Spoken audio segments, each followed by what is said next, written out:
पटना के रही परसादी।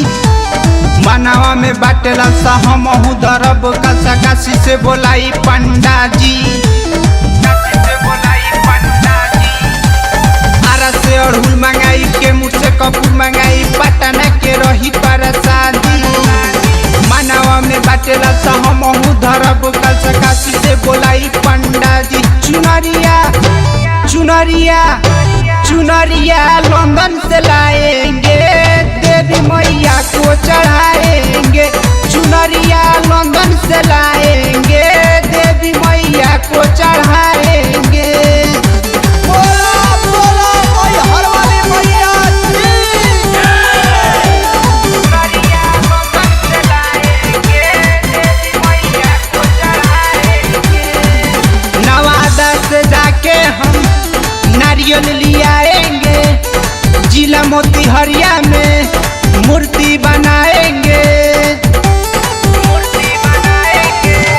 नवादा से जाके हम नारियल ले आएंगे। जिला मोतीहरिया में मूर्ति बनाएंगे।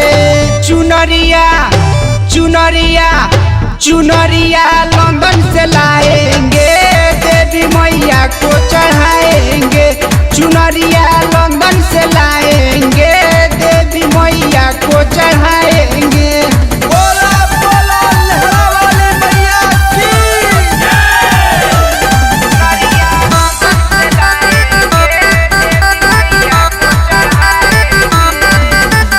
गैया के घीवा हम गाया से लाएंगे।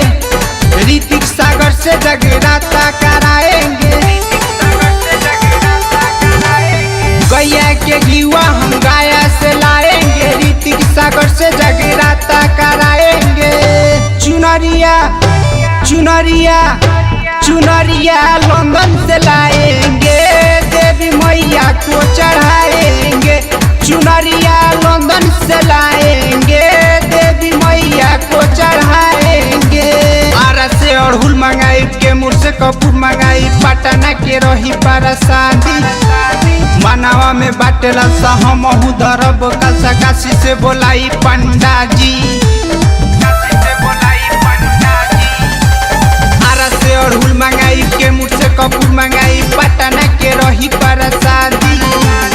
मनावा में बाटेला सा हमहू धरब कसा काशी से बोलाई पंडा जी। चुनरिया चुनरिया चुनरिया लंदन से ला